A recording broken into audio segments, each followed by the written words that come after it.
Sosok pengacara Natalia Rusli langsung jadi sorotan usai potret dirinya saat dihadirkan dalam konferensi pers di Mapolres Jakarta Barat viral. Natalia adalah tersangka kasus dugaan penipuan dan penggelapan terhadap korban koperasi simpan pinjam Indosuria.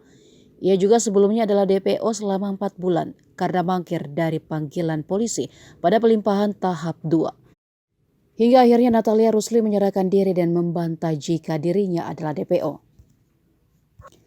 Yang jadi sorotan adalah di saat dirinya dihadirkan dalam konferensi pers kemarin.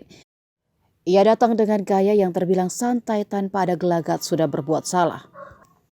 Natalia mengenakan baju oranye berlengan panjang tanpa tulisan tahanan. Tangannya juga tak diborgol dan malah dimasukkan ke dalam kantong ketika dihadapkan di depan media. Penampilan Natalia seperti itu seolah tersangka penipuan tersebut tampak disegani anggota polisi.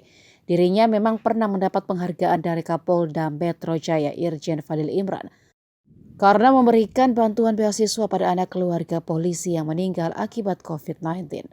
Natalia juga merupakan anggota sekaligus pengurus dalam organisasi Persadi atau Pergerakan Advokat Seluruh Indonesia Wilayah DKI Jakarta. Pengalamannya dalam menangani kasus pun dinilai sudah banyak.